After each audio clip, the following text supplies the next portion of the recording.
On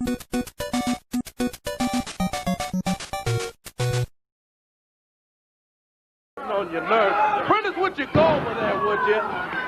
Christmas creature picks up Trey Keller, drops down on him with a big elbow, and boy, this day hadn't started off yet the way we wanted it to. Had Santa out here, and has a lot of great things to say about people in the area here and promoting Eddie Marlin and the great things he's done for the kids this time of the year. And Bert Prentice goes up and double crosses Santa, boy.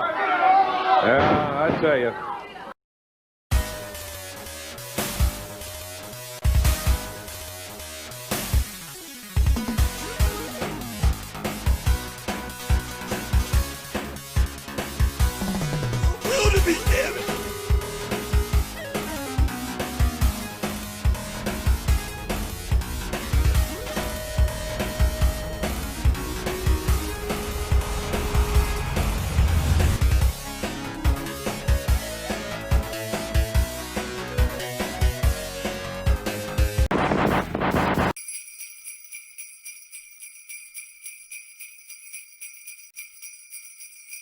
It's beginning to look a lot like bullshit because it's snowing its ass off outside. My God, there's so many inches of snow, but it's hot as hell in here because Micken has returned to the channel.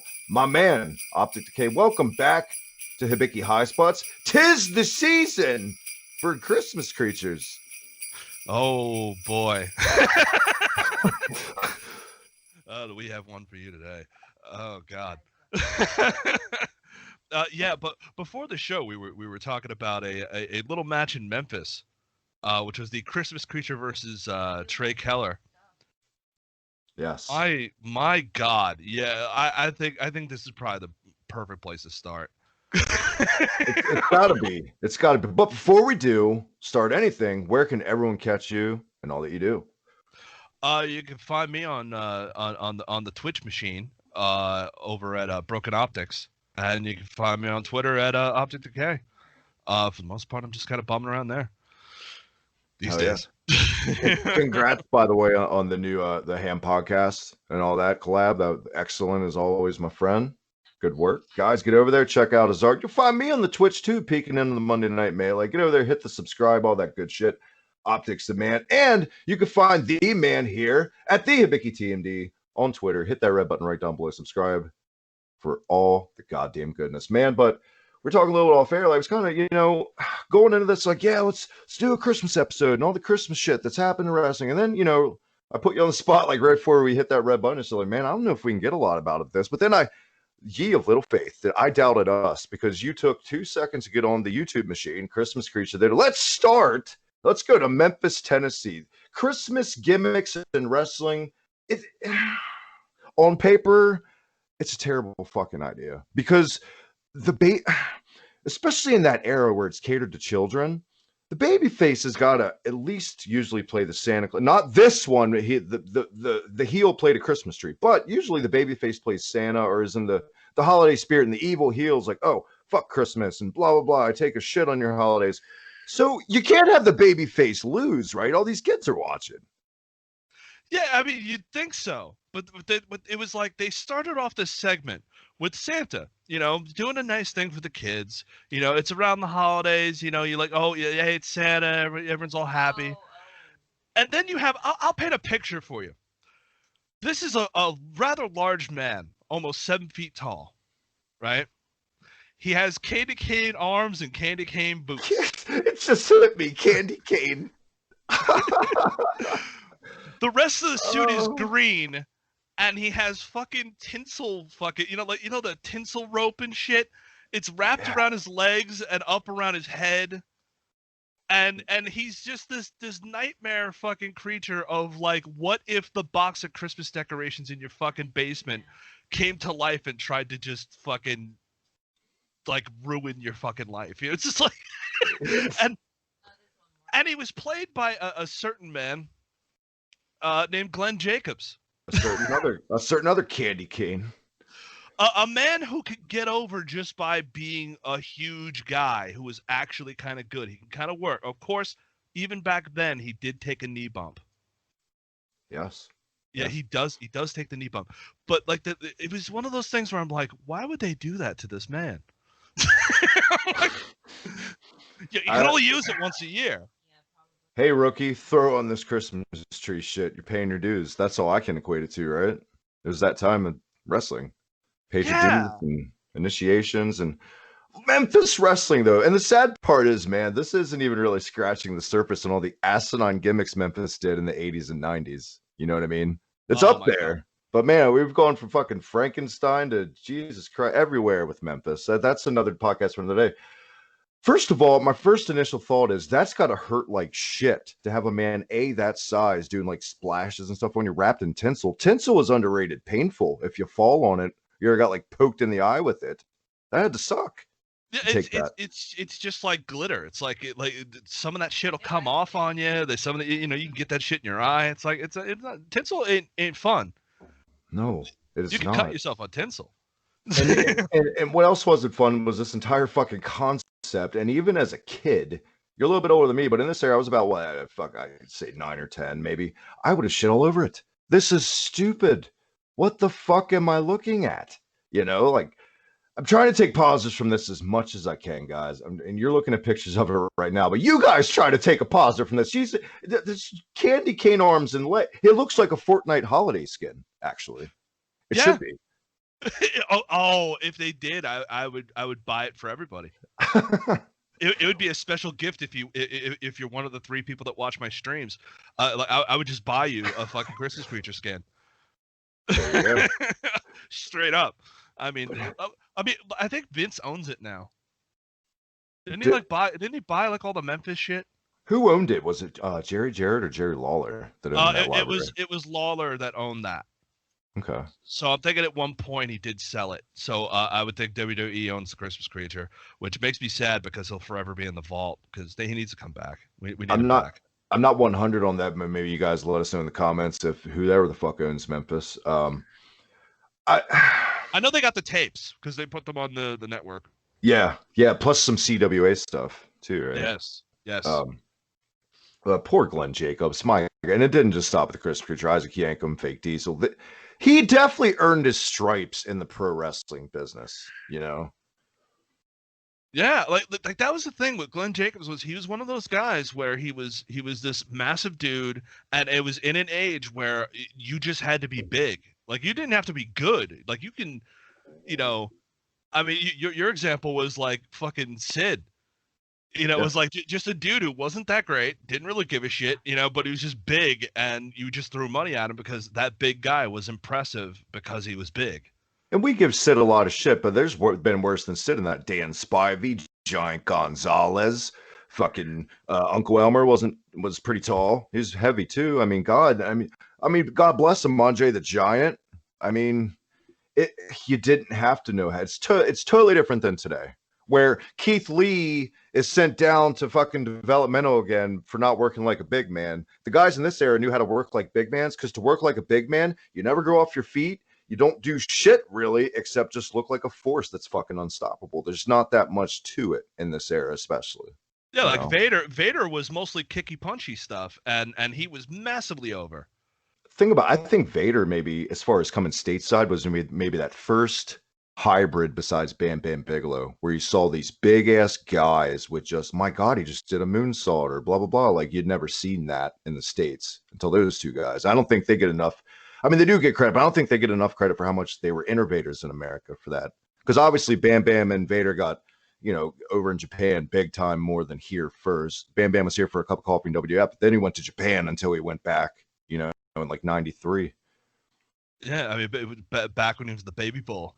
The Baby Bull, Leon White. Yeah, like, I mean, like you look at like someone like Bam Bam, and like Bam Bam was a large man who did cartwheels. Yeah, and like, for what it's worth, he did flawless, beautiful cartwheels for a man. They weren't just like, oh, he did kind of a cartwheel. No, they were really good. Like, yeah, you look at a man like 300 pounds plus, and you're just like doing cartwheels like it's fucking nothing. You know what else is crazy too? Vader did like kind of a flawless moonsault when he in like his early 90s. It was pretty damn impressive for what it was. They were crisp as fuck. God, I would never want to take one. He I wouldn't want to take anything from Vader because Vader was a stiff boy. But Thankfully, Memphis learned their lesson, and this didn't last more than maybe.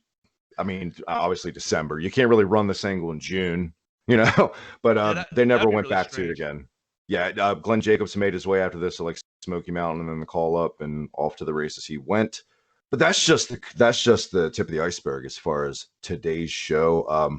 We'll stay in the '90s for a little bit because we were talking off air too. I mean, a lot of the stuff that happened Christmas wise, the ones that stick out to me, not just because I was young, but when these moments happened in the '90s, they either played into a storyline or they were just done well to a point where you were still talking about them in the June or July. They were good, like the DX and the mistletoe on their dicks and all that stuff. After like the 2000 and beyond, I mean, the December, especially after 2010, became like, oh, it's time for the Slammies and all these fucking skits, and someone's going to get thrown into presents every fucking year, blah blah blah. It just, who cares? It's a waste of time. I think it was a missed opportunity with the Slammies where they could have just kept doing the thing they did when they made that tape. Remember the fucking thing? It was where Stand Back comes from, and like all those great bits. They did the really awkward Honky Tonk Man song and like the dancing Bret Hart and all that shit. Like that shit was fucking funny. It was cringe as fuck, but it was hilarious. And I wish they would have kept them in the little hotel banquet halls too, with like 100 people in them. Yeah, like it just looks like a Friars Club roast. Yeah, exactly. Oh man, it's like nobody there. And it's just Vince going like, okay. I love that shit. I don't get it. Yeah, like that's the thing with wrestling is like I was a lot more drawn to the more outlandish and stupid stuff of the thing. So it's like, yeah, it's like oh, you're a wrestling fan? I'm like, yeah, but if I'm looking for technical stuff, I'm gonna watch Japan, or like I'm gonna watch like British stuff, or I'm gonna watch like anything other than the main companies, because the only thing I'm there for for your Memphises or your fucking WCW. I mean WCW did a lot of fucked up shit, but RoboCop. Yeah, like RoboCop, Dungeon of Doom, like all that kind of stuff. It's like that's what I'm there for. I'm there. I'm there for Chucky cutting a promo on Rick Steiner. It's the reason I love pro wrestling, because it's kind of like that as far as promoting. It's whatever you're in the mood for that day when you want to watch wrestling. Yeah, some days I'm in the mood for fast-paced, streamlined, kick-ass action like New Japan, like you said. Yeah. But the next stop on our little sleigh ride, Optic. Okay. Here we go. 1995. Let me take you back to a stable called the $1 Million Corporation, running roughshod all over the WWF in 95. So much, in fact, that Ted DiBiase was so HBIC in 95 as an evil stable figurehead that he bought out Santa Claus, Optic. Brought him in. And he even had the brass to change Santa's name to even piss off little kids more. Put an X in there. Called him Santa Claus. Holy shit. Yeah. Santa Claus. My God. On the spot, real quick, what's worse, this or Christmas Creature? I would say Christmas Creature because of the injustice it did to Glenn Jacobs. I would even call it a hate crime. Mm-hmm. I would say that too, just because this one, at least, he wasn't masked. He didn't talk, thank God, because it's Balls Mahoney, for anyone that doesn't know, not the best promo of all time. But it's like, it was much easier, especially in that era when it was specifically meant for little kids to just, God, that's such little kid heat. That's such good little kid heat in a way. You know what I mean? But the problem was not just little kids watch this shit. Yeah, it's like a lot of people who are bringing their children are like, what the fuck is going on here? Yeah, questioning their parenting at this point, I think. Yeah, I will paint a picture of Mr. Santa Claus for you. Imagine Balls Mahoney, but he was able to stand up straight because this was before he completely broke his body down. He was still very out of shape though. Wearing is kind of like a black silk fucking number. Like it was kind of like it was kind of silky, suede-y kind of. It was actually like it was a really nice outfit. Bizarro, yeah. Santa. With red fringe, a lot of red fringe. Yeah, it's awkward to look at, isn't it? Yeah, and like cat burglar gloves. I mean, he looks. Like he looks like he's up to no good and probably gonna star in a gay porno. Like, Yeah, I you mean, know, there's something going on where you're sitting there. I'm like, that's gonna be on the holiday playlist. he looks like he's about to star in Santa Balls. You know. And his actual wrestling gear, once he takes that coat off, is basically just a lumberjack. Yeah, Yeah, pretty like much. that's the thing I don't get. Like they didn't continue the outfit into the thing. They just kind of went, suspenders and a sweater. Fuck you. Yeah. It'll be a 2-week fucking gimmick. They'll go banana. Fuck it. Yeah, it's like at least with the Christmas creature, like you had the tinsel, the whole thing. Like he didn't have like a bunch of parts that came off and just made him regular guy. You know? Yeah. He looks. So I'm pretty sure the birth of this, I think it was initially it was Balls Mahoney came out dressed as Santa Claus for like a little baby face spot for the kids, and then interrupted by Ted DiBiase. DiBiase gave Santa Claus shit, then interrupted. I think it was either Savio Vega or Aldo Montoya. I'm not making this up. That came out to stand up for Santa. And fuck you, Ted. That's Santa. All of a sudden attacked with the bag of presents from Santa Claus, revealed to be Santa Claus. That was yes, the gimmick. it was Savio. There you go. I got a screenshot, and it's Savio getting hit with presents. What a roller coaster year for Savio Vega in '95. Oh man, man, Savio Vega. It's all over the place in '95. Finals of the King of the Ring in June to this by December. Shit. Yeah, like he was the guy that like it was like you needed something bad to happen to somebody, but you didn't want to take any of the heat off any of the guys you want to push, so you just put Savio Vega in there. Fuck him. Yeah, it's fine. He's damaged goods anyway, basically. Yeah. God, I love Quang. I don't. This is what it is, and obviously you can only run angles like this in December. He didn't even make it to the Royal Rumble with this gimmick. I hate to say it like this because we know of his passing and how that happened, and it's not to make light of, but I'm going to say this. I feel like if Balls Mahoney would have stayed under contract, he probably would have got released for drugs anyway and ended up in ECW. Yeah, it was one of he had a very tumultuous life, and not to make light of his situation, but it was like they put him in a bad gimmick. They didn't treat him incredibly well, and then they just kind of tossed him. But that was just how they treated talent back in the day, where they're just they'd use you up and they go, okay, there's no value in you, toss you out the fucking door. It's not like now where they'll hold on to you with a goddamn death grip because they're afraid some other company might hire you.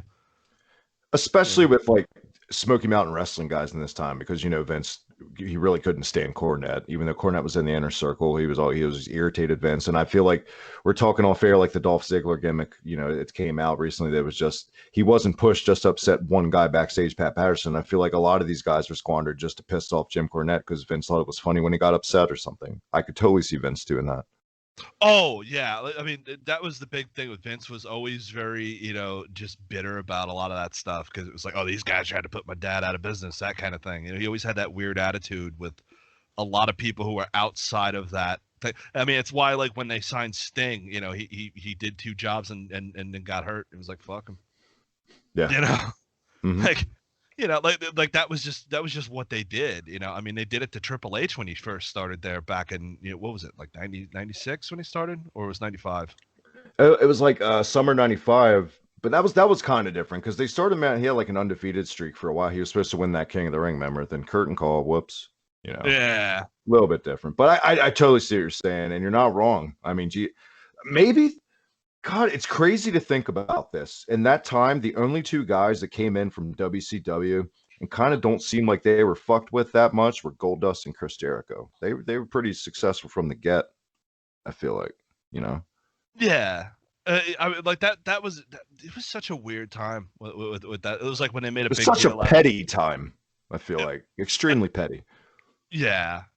I mean, like it was. I mean, you can see that just by the way they treated Brett. By the end, it was like he was a man who was absolutely loyal, and they were just like, nah, fuck you. I think some of the best usage that WWF did at this time, especially in the early '90s, and we'll get off Santa Claus. That was it, guys. It was a one and done. It was terrible. He went on to Balls Mahoney. Had a pretty good little career in ECW, and obviously sad ending. But don't do drugs.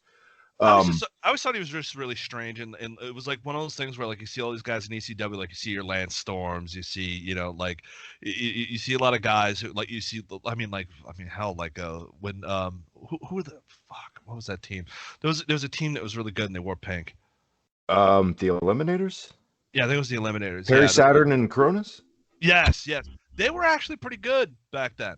Mhm. In that period of time, you see like those guys, and then you see Balls Mahoney, who like at that point he was like the letter C, just kind of coming out there, just all bent up and shit. And I was just like, oh, like he should probably stop. And that was at the prime of his career, you know.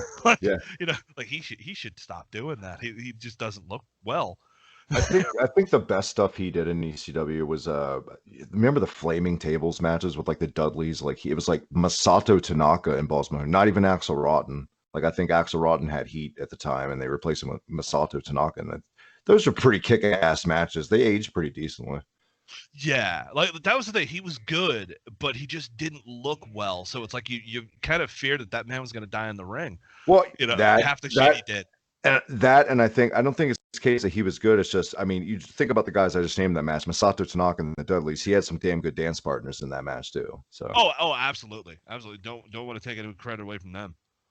But I think for me in like the early '90s era, the best touches WWF did with like Christmas angles is when they weren't even fucking angles. I think it was like '92 Survivor Series and '93 after the main event. It would just be Santa Claus coming out and like, celebrating with Brett for no reason. And Brett puts a Santa hat on for a photo op. You can fade to black because, it's Survivor Series, go home show. Or Lex, I think it was Lex the next year with Santa. That was fine because it was 30 fucking seconds, whatever. The little kids liked it. It affected nothing on the show. Nobody looked weak from it.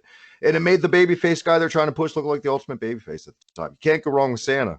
Like, look, Santa approved. He's got the rub. Hawk dust, brother. Yeah. Like I always thought that like that kind of stuff was like, because that was back when Survivor Series used to be like on Thanksgiving, or like directly adjacent to Thanksgiving, because it was like the way they worked that, it was like the beginning of the holiday season, the whole now it's like a week beforehand, nobody cares, but like back then it had the whole theme of like, hey, it's Thanksgiving, family, da da da da da, and then they'll do a little holiday, like a little nod, to the thing, like with that whole thing with Brett putting the hat on him. It's like, that's nice stuff. It kind of it gives you a good feeling, like kind of you're going into the, that end part of it, because back then they didn't have a December pay-per-view. They just went on to the Rumble, so it was just like, at that point, they didn't really have to do a lot of Christmas stuff, so it was mostly just contained at house shows. Because I remember I went to a house show, it was actually in December, and they did do like the Santa thing out there, and it was one of those it was like a B show kind of thing. It was like the fucking Luger was there. Like it was Luger and the big one of the big matches on there. It was like almost the main event was it was the Bushwhackers, like in like one of their last appearances there, where they came out with a midget. Yeah. And then and they fought. It was like the Nasty Boys with a midget. Sure, it was a midget, or it wasn't Jameson? Oh no, it was a full on like 2 foot tall dude. Like he like, we're talking like they went real little with them, and the thing was, the little guys, they took the craziest bumps. Oh like, yeah. Like holy shit! Like they were bounced off of shit and like flying all over the place. They were throwing them around, and then they were like biting each other's asses and stuff. It was fucking crazy. But I still say Little Beaver took the best spot at WrestleMania 3 when Bundy just killed him with that elbow, like flush.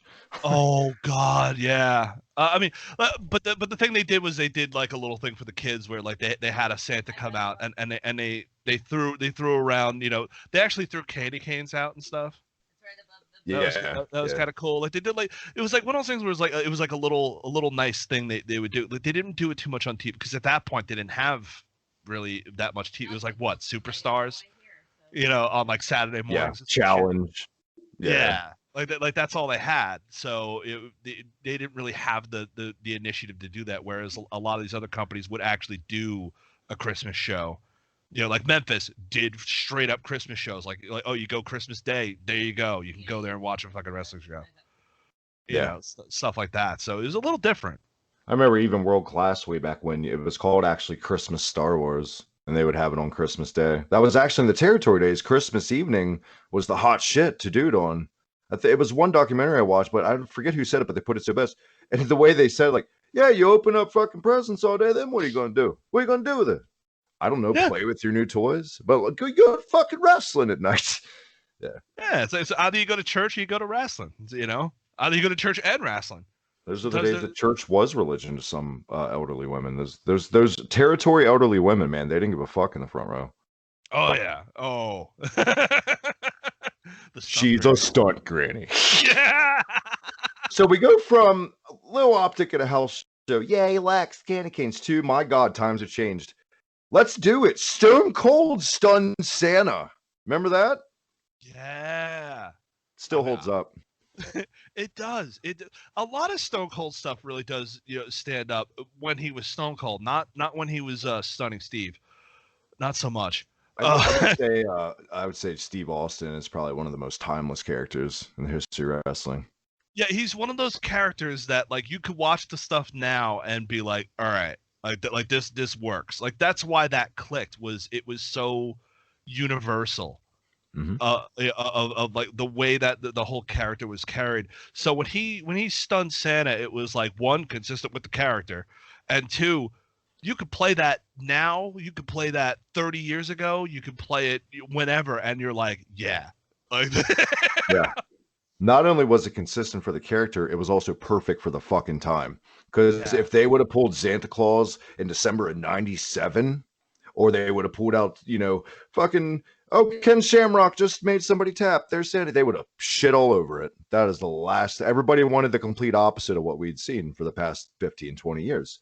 So this was perfect. It made fucking sense. It still holds up the timeless character. And that's, if you've never seen it, get on whatever you can right now and check it out on the network. I know it's on there on that episode of Raw, but great stuff. I think not Christmas Day, but fuck it, it's hilarious. A month after this, remember when the artist formerly known as Goldust, the episode where like he dressed as Baby New Year, and Steve Austin, there was like a shitter in the ring, like an outhouse, and Steve Austin like stunned him as Baby New Year.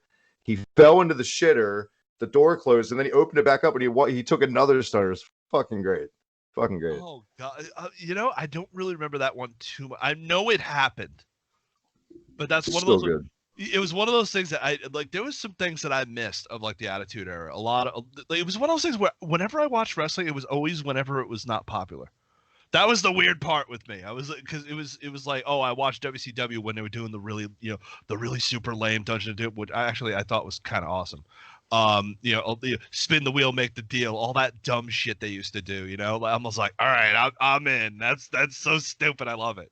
Does that speak to how bad? And I know we've seen all the reports this week about it, this week, guys. If you don't know, if you're not in the know, this was Raw's all-time lowest rating. Does that speak to how bad just modern fucking wrestling is for the most part now? Like you just said, you watched the times no one's watching, but nobody's fucking watching now, and neither are we. It's just insufferable. Monday Night Raw is garbage. No, and the thing is, I'll watch clips once in a while of stuff they do now, but I can't really even make it through a lot of the clips because, okay, they did one thing this week that I actually would have kind of liked, but they did it wrong, and it was Fiend Randy Orton. Well, it was having Bray Wyatt going around backstage throughout the show. Oh yeah, doing little bits and the things, and I'm like, if they did this back in like '95 and they overplayed it a little more.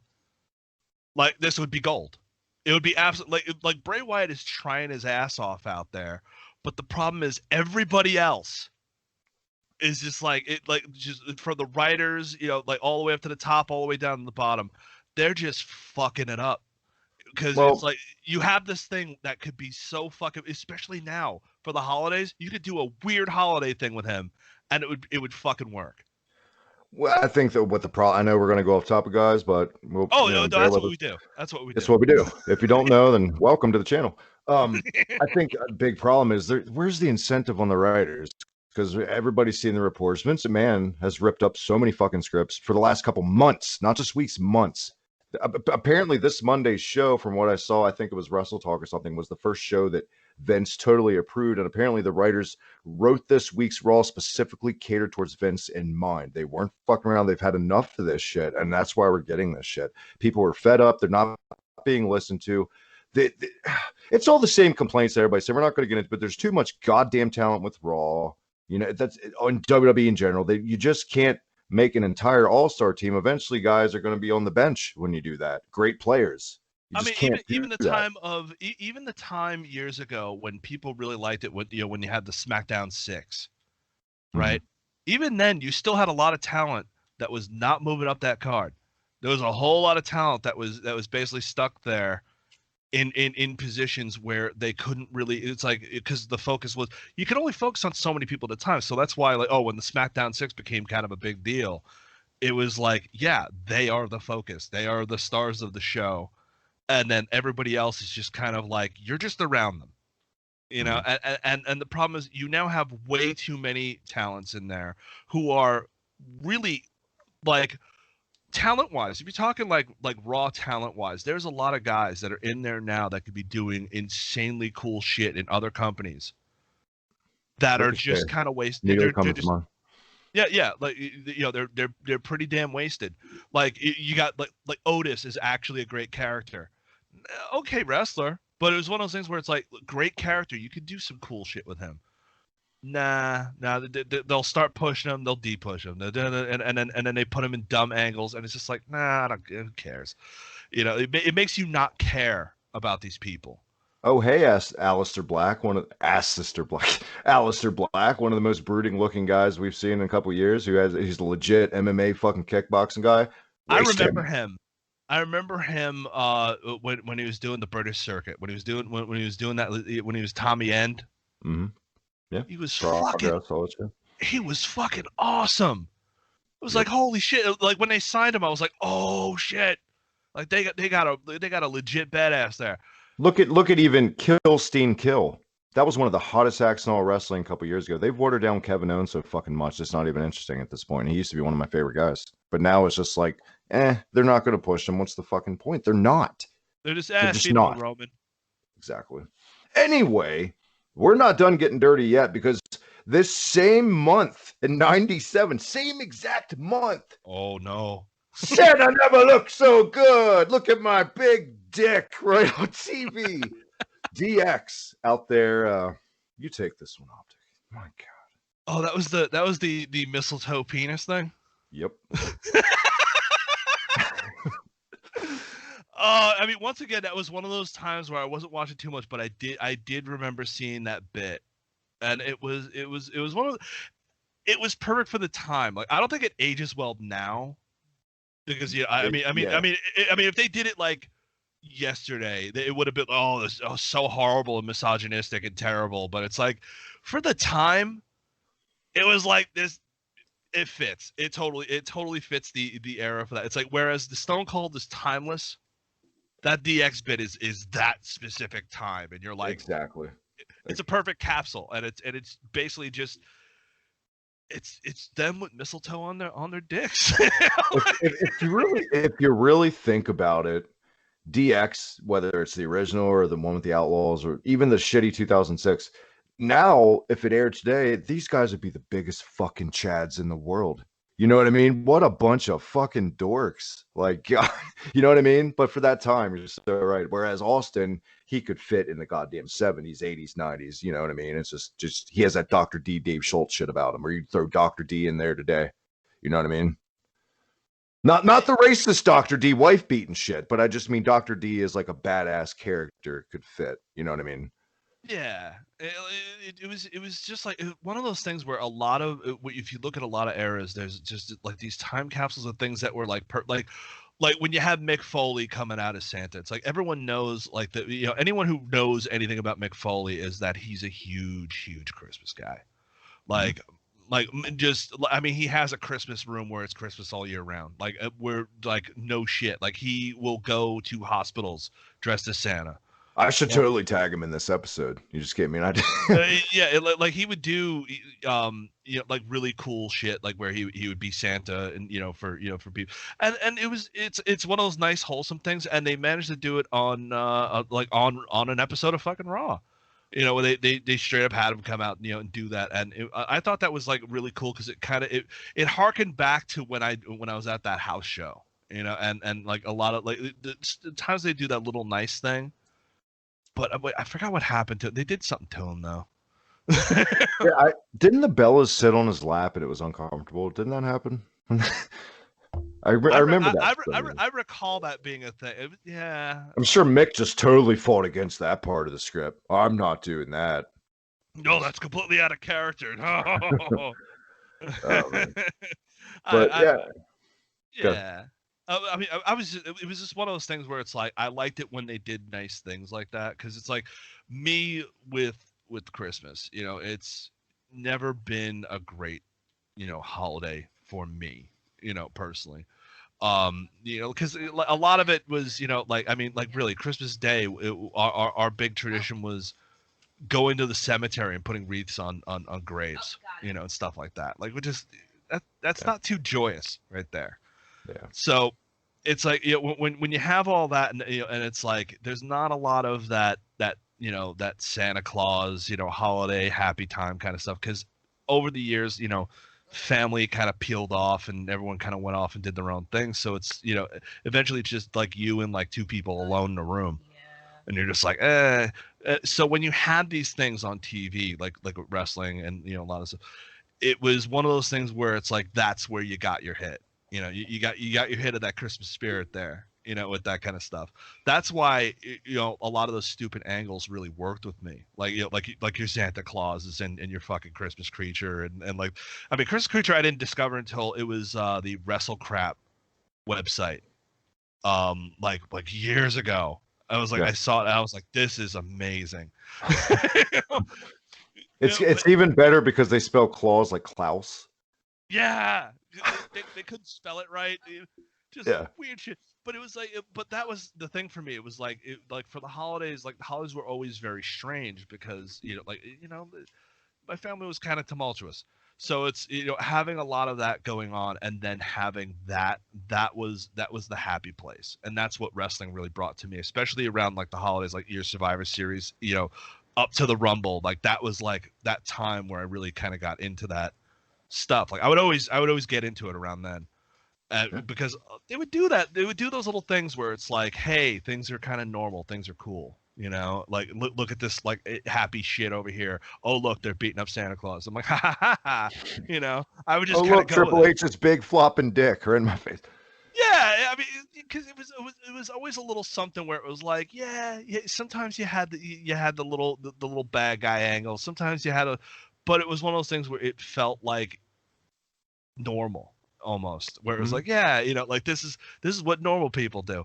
Break that wall, so to speak, to the viewer in a way, subtly. Yeah, it was just that little nod, that like, hey, holidays, they're for everybody and it's fun, like, hey, have a little fun, like disconnect into our stupid world, kind of thing. And that's what I really liked about when they didn't do it that much, but when they did those angles, I was always really into them being really fucking stupid. That's why. Yeah, I mean, I gravitated to that shit. Like so easily. I'm let's just say I'm a mark for when they do bad Christmas shit. It's a lost art. Like I said, like modern wise, I wish we had more highlights or anything to talk about. It's just been so bleh. Besides the Mick Foley thing you dabbled on. I think I saw Chris Jericho cornet claws like last week or something, or a picture of him on Dynamite. So on Twitter, we were ragging on. Oh, I need a refresher on that one because I believe on Twitter last week. His picture of Chris Jericho dressed up at like Daly's place as Santa Claus, and I think it was you that made the comment like it looks like cornet claws. He looked like Jim Cornette. No, I don't think that was me. Oh, I swore it was you. But yeah, I saw that. If we get a chance, check it out because it does look like Jim Cornette. Break the walls down, goddamn! Well, AEW, I'm actually going to give them a little bit of faint praise. I mean, I'm not the biggest fan of a lot of the stuff they do. I know that like they got some guys that are really good that I really like. And there's some stuff that I know is a little controversial. Like I actually like Orange Cassidy. For one. It's a guilty pleasure gimmick for me, just not at the top of the card. Yeah, not at the top of the card, but like a good like mid card act. He's beautiful. It's perfect. Like you can get people the stuff. Like I remember the time where he was facing Pac, and he was like doing this thing where he got knocked out. Yeah, it was a fun match, and it's him doing his whole shtick while Pac is doing his thing, and Pac is awesome. And Yeah. and that thing where he's rolling out of the ring really slow, Mhm. doing that thing, and I was just like, and then Pac runs around the other side, and he starts rolling away, like doing that kind of. They're doing the Christmas, the movie A Christmas Story, Yeah. but MJF is Ralphie. Oh, Jesus Christ. And I saw like little bits, and it's the funniest goddamn thing I've ever fucking seen. Really? Yeah, they're doing a full-on holiday like special thing, and they're doing a Christmas Story thing where it's scenes from that movie, but instead of any actors, they got the wrestlers to act out the parts. And yeah, they put him in the bunny suit. They do the whole "you'll shoot your eye out, kid" thing. They do all that bullshit, and I'm just I'm in on that one. Like, Nice. I saw it like on Raw Monday. They tried to do nothing to that scale, but it was like Miz reading The Night Before Christmas, and like they did like a quote comedy bit. It was fucking terrible. Whereas you got and I'm not the biggest goddamn AEW fan, but like just like you, sometimes when I take a peek in, I do like some things. I say I have to check that out. Just at least if you vouch for it, then it can't be all bad. yeah, I mean, like, I know it's like watching the full thing. It's gonna be some cringy bullshit because they put on a lot of cringy bullshit. But to me, it's one of those things where it's like the holidays is supposed to be cringy bullshit, So it's harkening back to that feeling of being like the lonely kid who didn't have super great Christmas. Like there's this dumb thing to watch that's gonna at least have some joy in it to where you can draw from. And like I think AEW is doing it right with that. You I'm think like, you think in a way Christmas is a rib? Think about it, man. oh yeah, Eggnog's fucking terrible. Poinsettias are ugly as shit. Ugly Christmas sweaters. Christmas music. It's a fucking rib. And you're oh right. absolutely. It's meant to be cheesy. They don't call them good-looking Christmas sweaters. They call them fucking ugly ones. Yeah, it's a lot of it is done ironically, and a lot of it is done in a way where it's kind of making fun of itself. And that's the one thing I can give to AEW with that, is that at least it could poke fun at itself, and it like sometimes it doesn't have to take it so seriously.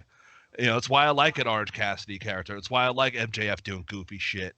It's like I know some people like Cornette gets mad because like MJF's a huge talent and he should be like taken totally seriously, but I'm like, even he doesn't take his shit seriously. Like I mean, he does this whole heel bit like on Twitter like an asshole, and it's like it's funny. He does it to be funny.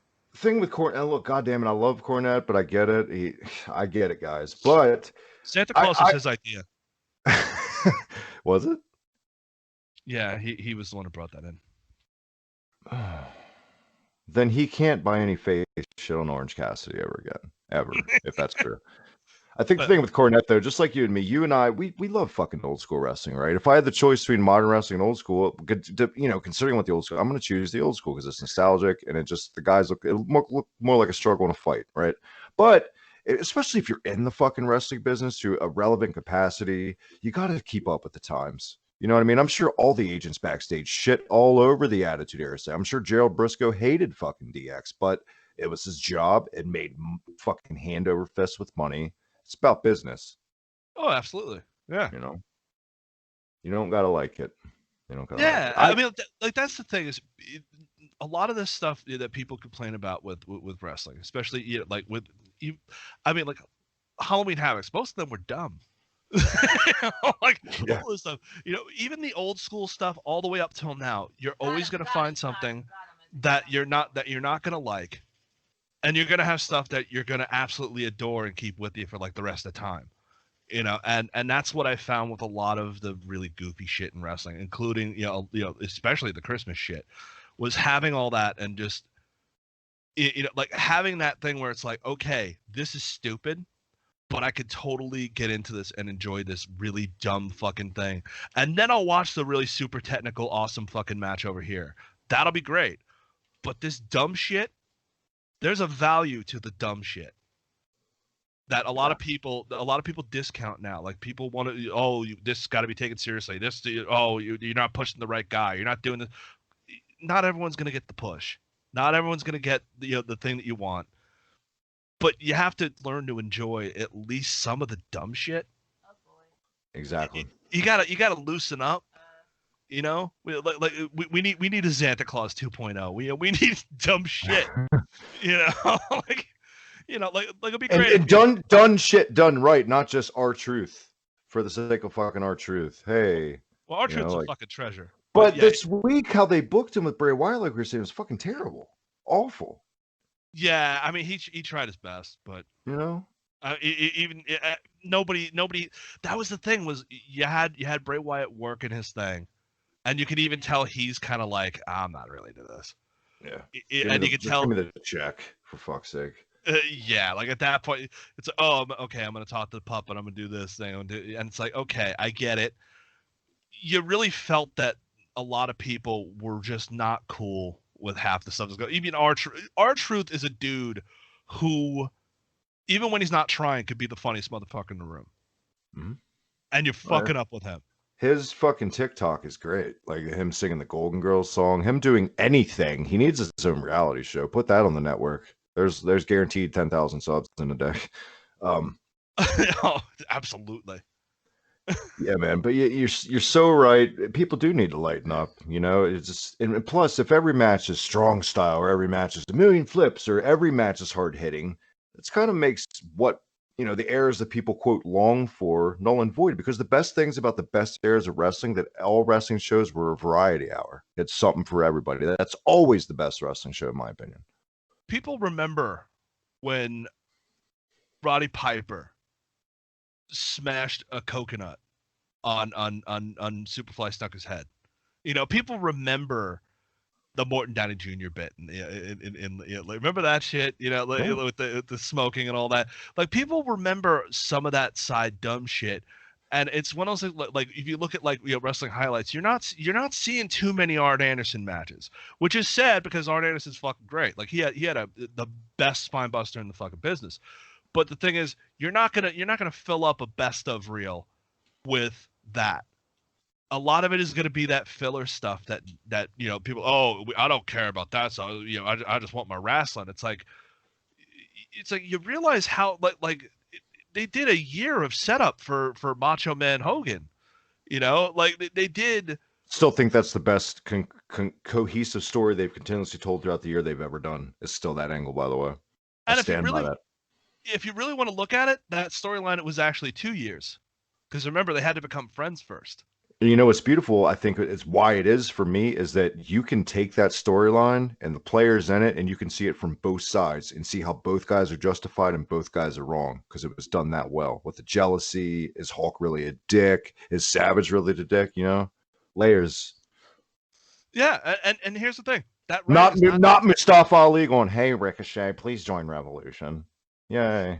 Yeah, like when you look at a lot of that stuff, it's like, if you look at, like, those old storylines, they're actually incredibly simple to do, and Really and they're basically evergreen. You can keep doing them, you know, and have. I mean, they did it in New Japan with Kota Ibushi and fucking Omega. Yeah. That storyline was 9 years long. Yep. That was 9 fucking years. Crazy, yeah. Right? And here's the thing. That's longer than a Bruno run with the belt, for Christ's sakes. Exactly. And the thing was, yeah, that was like 9 years, but it was 9 years that you could actually follow no matter when you jump in. Also, I also feel like the best storylines in the history of any promotion, in the history of wrestling, were always the most simplest stories to tell. Brother versus brother, woman torn between two fucking best friends, the two best friends like Omega and Ibushi, shit like that. Simple, and expand on simple. Yeah, if they go back to that, I think we'll be able to, like, AEW does do that with some of the stuff. You know, like they have their dumb high concept, like really dumb shit like that. Like anything they do with Brandy, is just always consistently awful. But then you look at, like, like what they were alluding to with, like, Pentagon and Phoenix, like where they're kind of starting to they're kind of little. It was like bubblings of a feud between them. Moxley and Kingston coming up together in the CZWs, the PWGs, and how much it meant Eddie Kingston was going to promise his mother, my mother, that I'm going to win the belt. Simple, and it worked. Those two were fucking great together on the mic.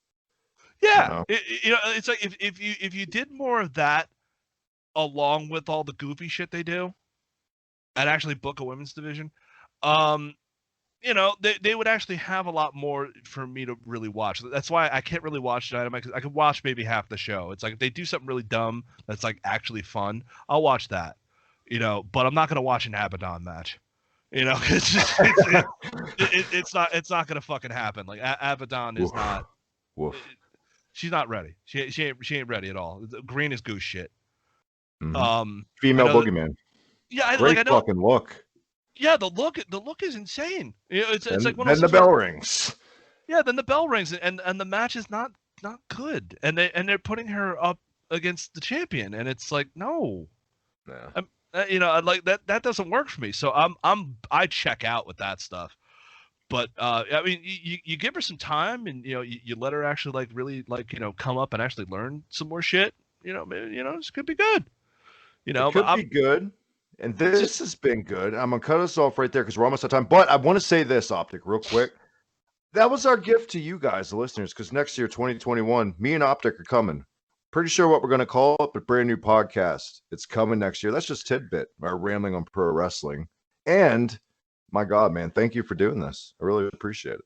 I'm sorry for it turning into a rambling mess like it usually does, but that's just me. I'm sorry.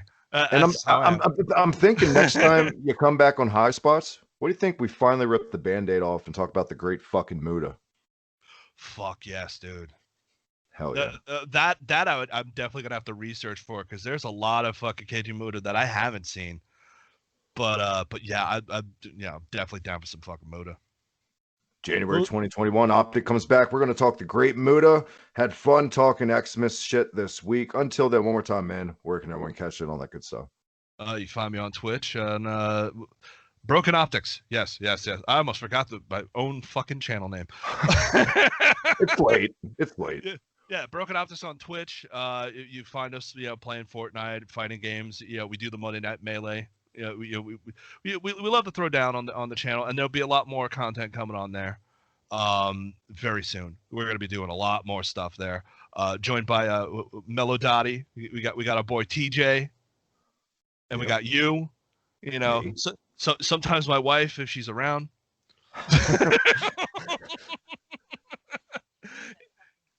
I'm surprised she came back after you set her on fire inside of a building. Yeah, I do that. And you can find me on Twitter at OpticDecay. And yes, best art guy in the business, right there, guys. Follow him over there. Yeah, my wife just totally threw me off because she was just talking about peeing. So I was. I have to go pee. Well, I can't think of a better way to end this episode than talking about piss, because the majority of these angles were dog piss. But until then, on Twitter at the Hibiki TMD, that red button right down below, hit it, subscribe. All the goddamn goodness, retro gaming, pro wrestling, all the podcasts. We're coming back, guys. Our floodgates are opening back up, getting back into the swing of things. Everything you guys have been asking for, you've been blowing me up in DMs the past couple months, real life, all that stuff. Thank you guys for all your support this year. First and foremost, hope you guys have a happy holidays. But the alternative, Union Smack, the reset button, 2 years dormant, is coming back. And the original OG Slam Pigs motherfucking podcast, the first podcast I ever did on the channel. We're coming back. 2021 is going to be a big year. Like I said over there with Optic on his brand new show. So much goodness, so many things. Until next time, Hibiki Highspots. Ho ho, how the fuck did this shit make air? See you then.